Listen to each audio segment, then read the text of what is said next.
there's the whole map. Nicely coloured. It's nice. It's got a green border, which sort of blends the eye in well. It's a nice, gentle border with it quite, because some of this could be quite hectic. Got your rocky areas there. Stone and boulder strewn areas. Water, obviously.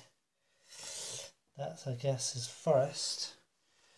Doesn't work too well. That looks like a lower level, but I suspect that's going to be a higher level. I don't know. We'll see. Maybe it is a lower level. And there, that's probably the prison compound, don't you think? Control tower, something like that. Okay, so that's the map. And I'll just quickly flick through the booklet, and I'll be playing this as soon as I can. Which won't be today. So what have we got? We've got the story, background story, general course of play.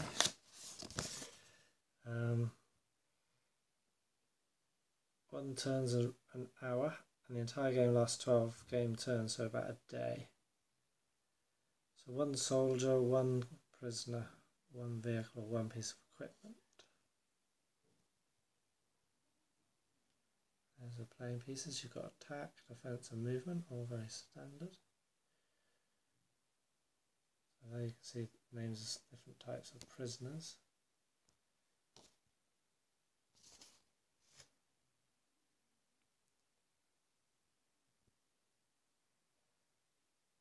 Yeah, I like it. You see the font there again is that handmade one. I like this a lot. Okay.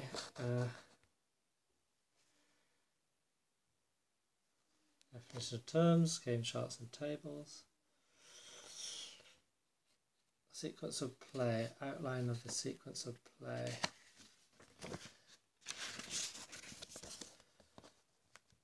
Movement, combat. And then the Confederate flag, and then there's a game turn interface. As I think all those rules are saying, keep track of the number of game turns.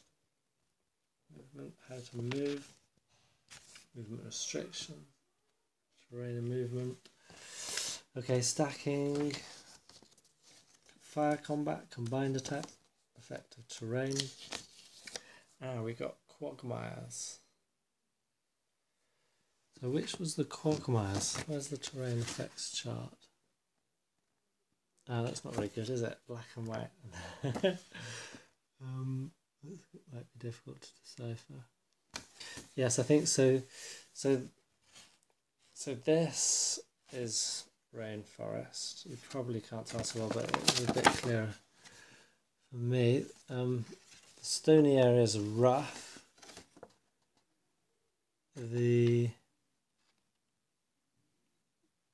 cabbagey areas, I'm thinking, cascades, yeah, water, so there's water, cascades. You've got clear, you've got the prison, and you've got the hills, obviously, and then you've got quagmire. So all of this standard, clear, no, clear, and then quagmire. What's quagmire? Here, these must be quagmire then. Okay, those kind of like clearing looking. So, rainforest, clear, quagmire. Okay, so we've got attacks, retreats, evasion, renewal. Okay, so the spiker soldier, if they're eliminated, they can be renewed. There's attrition. There's the rules for the breakout, signal post, trip nets. The 4 spiker strip nets represent low-flying robot snares with the ability to identify and restrain prisoners. Dummy units, Stristles, high-speed reconnaissance and attack ships, trackers, attracted search vehicles, recovery wagons to bring prisoners back to the prison. Then you have the game setup and the eviction conditions. So it looks like there's only one scenario.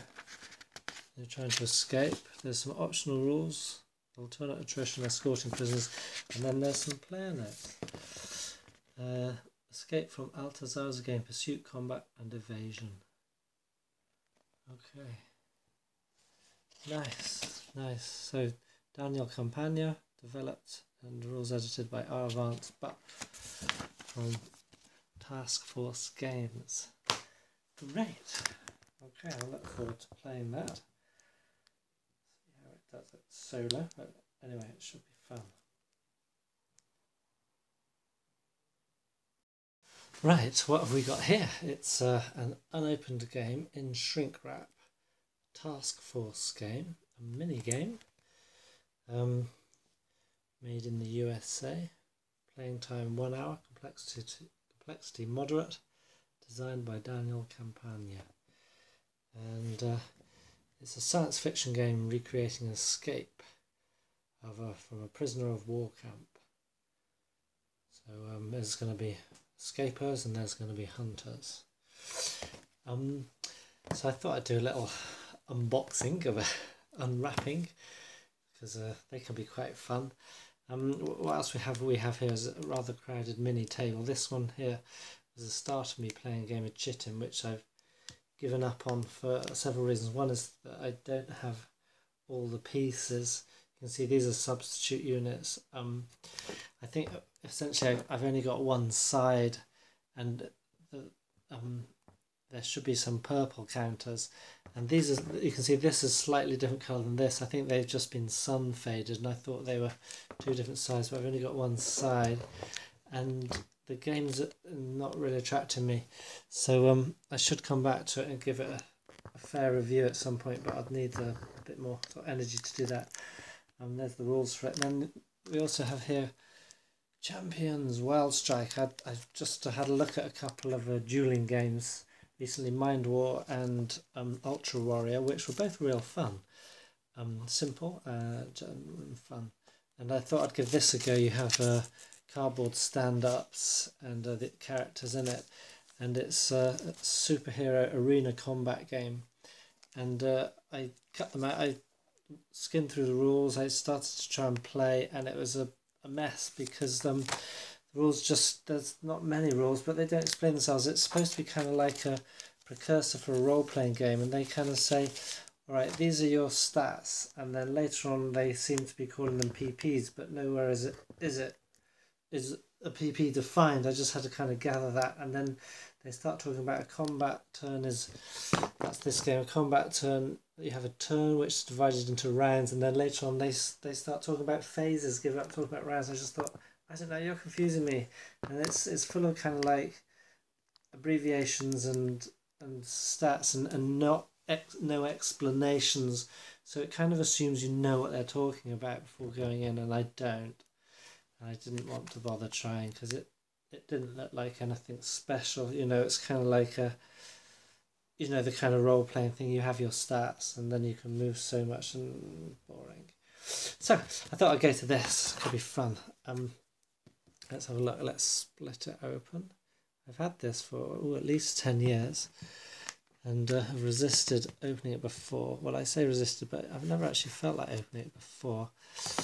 I guess I just bought it because it was cheap, which is what I often do. Feel like a game and just get something on the off chance. And then I never opened it at the time, probably because I had just received another game a few days before. I had a couple of years where I just splurged on games all the time. Okay, that's quite tight, and I don't want to damage the components. I'm just going to split this a bit more.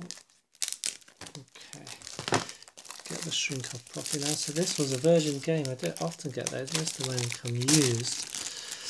So I feel a bit strange breaking its cover. What have we got? A man trying to escape from a net. A man and a hominid, shall we say. Some sort of mammalian type creature. And epic 3D writing. So we have the rule book, which is 16 pages long. Terrain effects chart on the back. As with these Task Force games, yes, charts are generally at the back. We've got the game design credits. Anybody else we recognise? Oh, Janet Campagna, so the probably persisteral partner of the designer did the cover painting. And the Memphis area playtesters playtest it, including Alan D. Eldridge and R. Vance Buck, who I think are part of Task Force Games, the people that produce these, because I keep seeing their names coming up in these games. This is copyright 1982, printed in Amarillo, Texas. So what have we got? We've got victory conditions. You have the Confederate player, Confederation player, and the Spicus player. Spicus is trying to... Confederation player is trying to escape, I think. Okay, let's continue. Open it up. I like that map. I like that. It's hand painted. It might look terrible opened up, but I like hand painted things. I hate computer graphics. Maybe if they're done really professionally, I haven't yet come across them, but often, you know, anyone can program computer graphics program to produce something, and ugh, they may not have any design skill. Often they look terrible. I'm looking at you, Pearl Harbor. Look at that. Ugly, ugly, ugly. I mean, the counters are nice. They were by Beth Queeman, but the graphics are horrible. I'd much prefer some even amateurish, kind of like hand-drawn stuff. I'm not saying this is amateurish, but you know, even stuff that's not highly professional. I much prefer hand-done stuff to unprofessional computer-generated stuff. Well, not computer-generated, but made through a computer program. Okay, so here's the counters. Wow, not too many. That's nice. So shouldn't be too complicated a game to play. What have we got? We've got the Confederation. There's some men trying to run away. Some many-legged creatures, some tailed creatures, creatures with dangly bits. Some very skinny creatures trying to run away, and dummies. So those are obviously the escapers. And here's the Spicus. That looks like a net.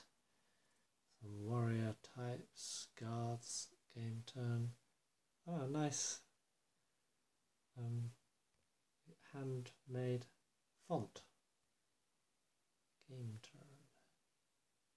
Lovely. Some more nets. Oh, look at that. Some tanks or tankettes.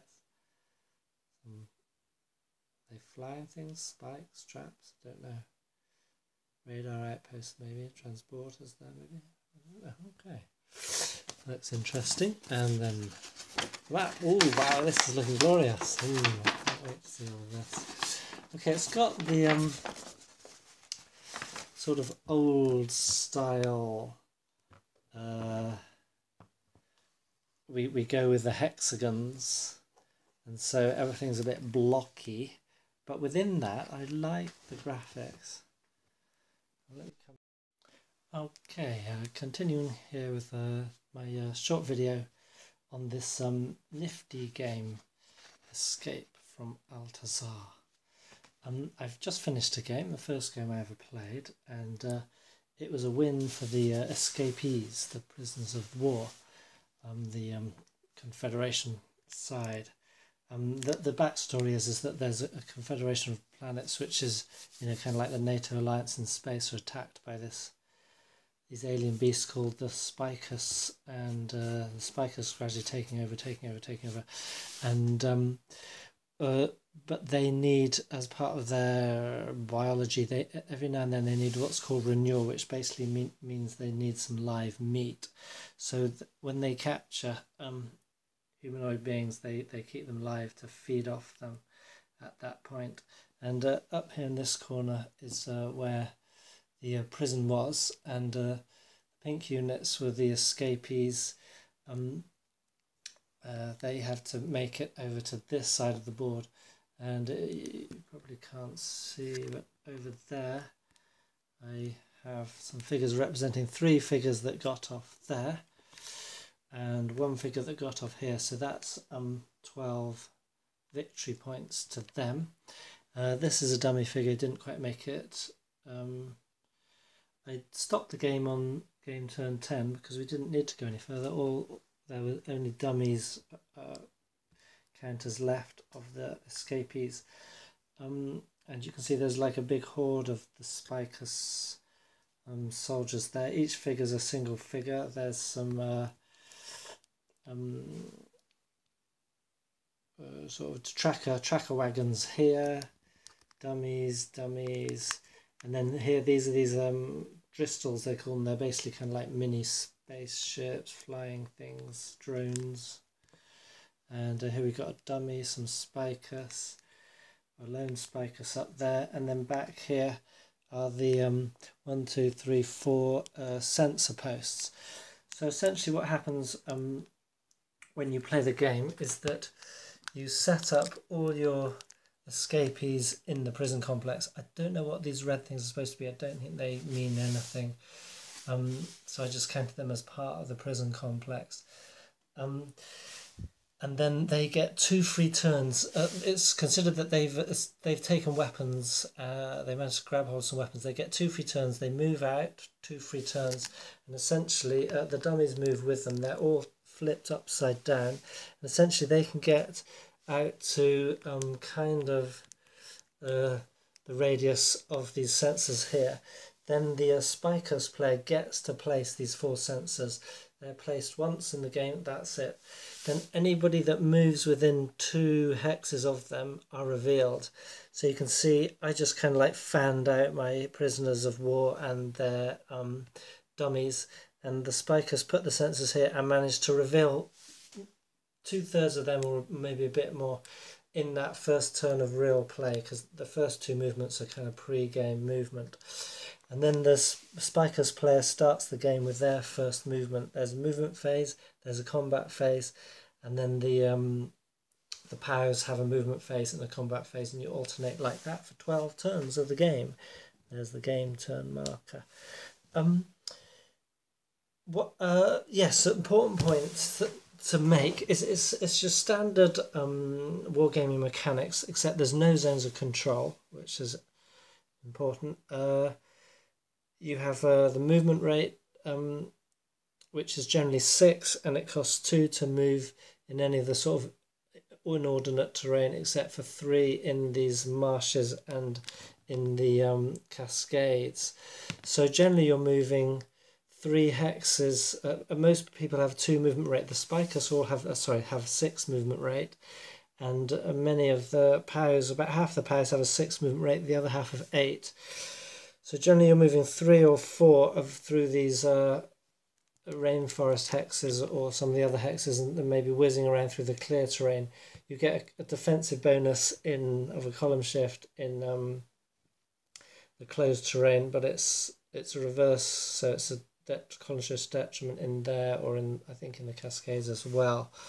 So you're trying to run and hide. Once a counter is revealed by one of the sensors or during combat, it's revealed for that turn, then it goes down again. So you can shift your dummies around. You can't stack, there's no stacking there, so you can't like combine stacks of dummies and real POWs and then split them off again, confuse your opponent by that. You're just relying on his loss of memory, which is alright for me.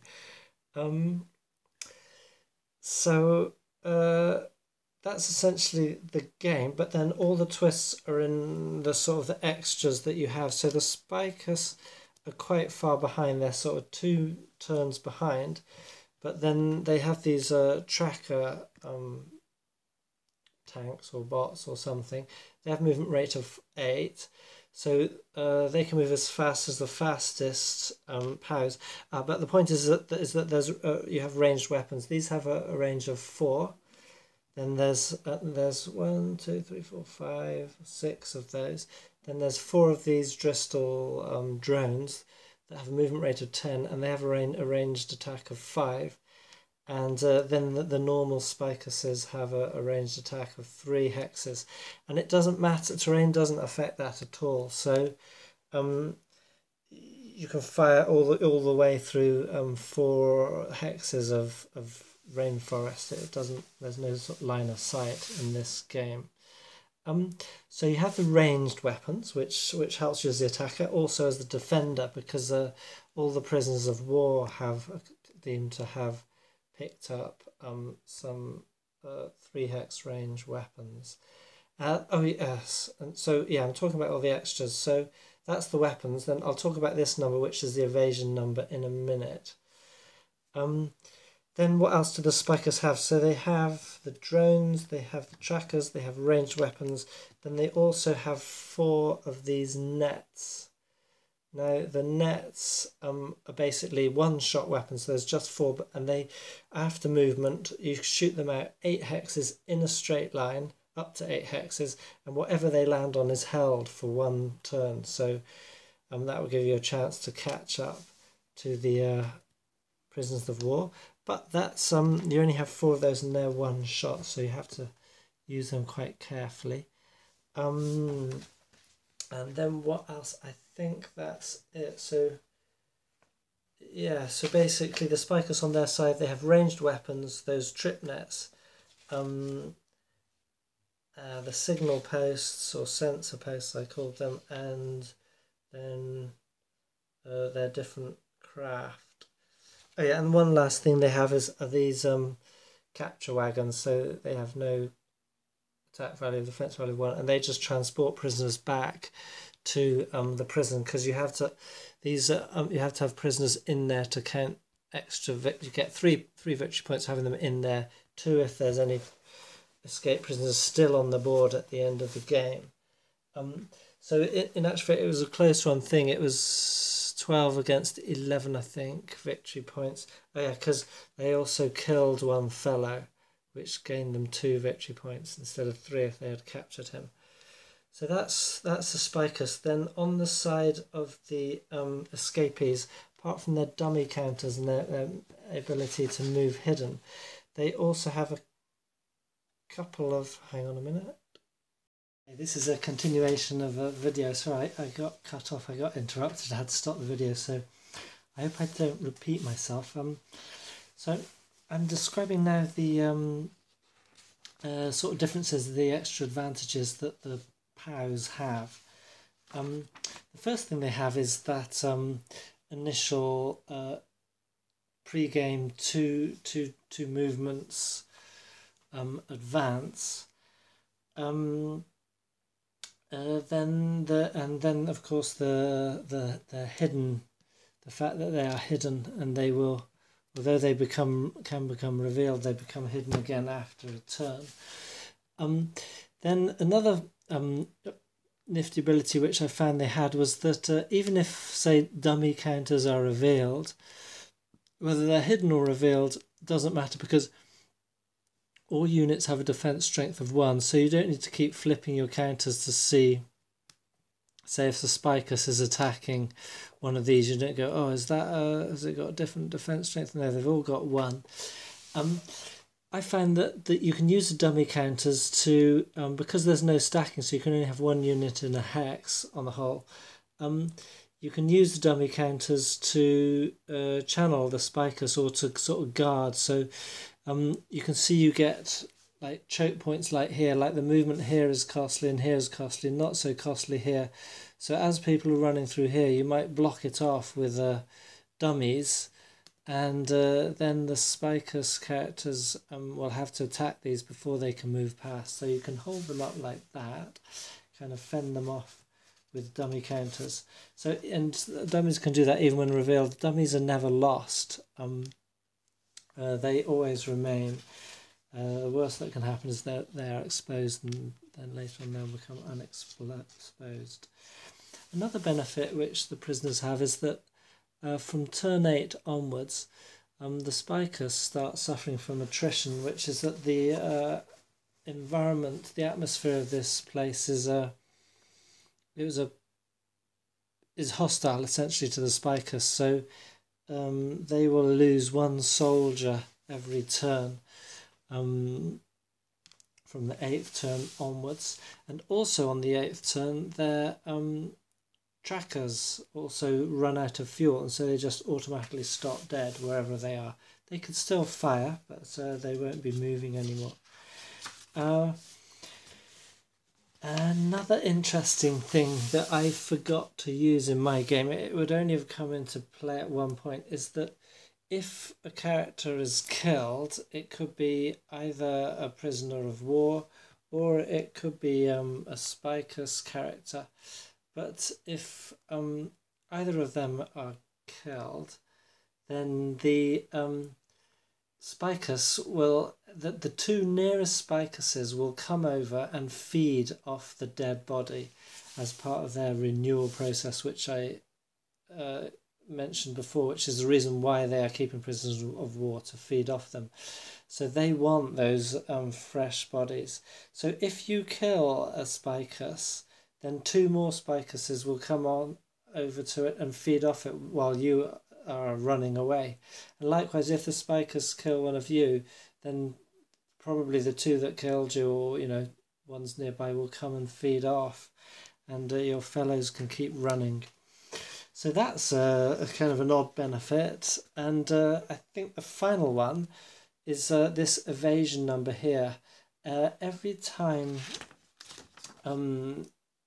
whether it's ranged or adjacent, like hand-to-hand adjacent combat, every time the Spicus try to fight you, you can roll to evade. If you roll this number or below, I think it is, then you're considered to have evaded, and what happens is your opponent will have to turn his head while you swap this counter with a dummy counter, any dummy counter within 6 hexes. So if there's a dummy within 6 hexes, you can quickly swap them around, and your opponent will not know. Or you can opt to camouflage yourself. Maybe there's no dummy around, so then you have to roll below that number, so not equal to or below, but just below it. And then if it works, then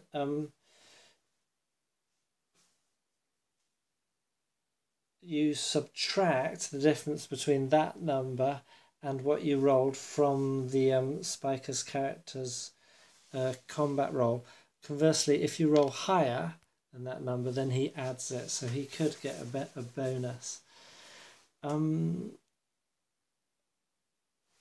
And then the last point I should mention, which is the sort of a different thing in this game, is the combat results table. Although we've got the standard 1 to 2, 1 to 1, 2 to 1, etc., you have the familiar no effects results. Then you have the X, which you might think is exchanged, but it's not. That means exposed. So all that will do is turn over a prisoner of war counter and expose it. So then the Spicus know if it's a dummy or a prisoner of war. If that effect is rolled against the Spicus folk, they have to retreat 3 hexes. Then the ST stands for stun. Essentially that means that character is stuck there for his next turn, so he won't move next turn, and he's also exposed, or obviously if it's Spicus, retreated. I think I got that right. Yes. No. So stun would stun the Spicus character, so they wouldn't retreat. And then the last result is a defender eliminated. Oh, and you have the old attacker eliminated there, which speaks for itself. So you can see that generally the revelation of the hidden units is a function of combat rather than movement. So you don't, for instance, reveal a hidden counter by moving simply adjacent to it. You have to fight it and get a certain combat result to expose it. And so that simple little thing makes this game quite different, although it's using all those familiar procedures, because the combat results table, you only will get a defender eliminated on a 5 to 1 or a 6 to 1 or higher. Now that's going to require quite a lot, because for example the Spicus characters only have an attack strength of 1, so you will need 6 of those attacking, 6 of those attacking any one dummy or prisoner of war to get 5 or 6, well 6 of them to get 3 to 6 defender eliminated, or 5 to get 5 or 6 defender eliminated. Otherwise it's just stuns and exposed results. So it takes a lot to destroy or to eliminate an enemy, and that does mean that the prisoners of war, because they're generally trying to run away, that it's not really their benefit at all, I don't think, to gang up and take out the spikers. There's far too many spikers and they need to keep moving to get off the board. So it's more about, as the players' notes say, there's a nice little players' notes section which is at the end of the rules.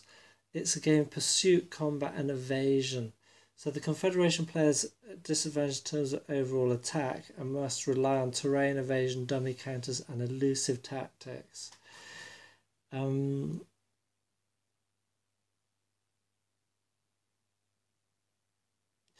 it does say, obviously, if you do eliminate one of those soldiers, then the other spikers will come and feed off it, sort of diverting them. So the spikers has the benefits in its numbers and different units, but then time's not on their side. There's the attrition, which stops the trackers and will start eliminating spikers fellows, and also the fact that prisoners of war have a head start and there's only 12 turns to the game. Now, so in my game, I essentially just ran the prisoners as much as possible using the dummies. I forgot that you do reveal counters, so I had a lot of revealed counters at the end. In fact, I think everybody was revealed at the end.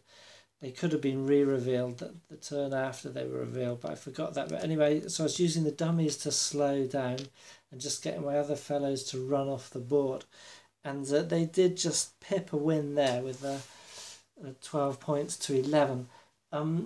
So although that seemed kind of like the obvious tactic to do, and they did win, with a bit more finesse than on the spiker side, that tactic isn't going to work so well, and so the prisoners of war are going to have to start getting a bit cleverer.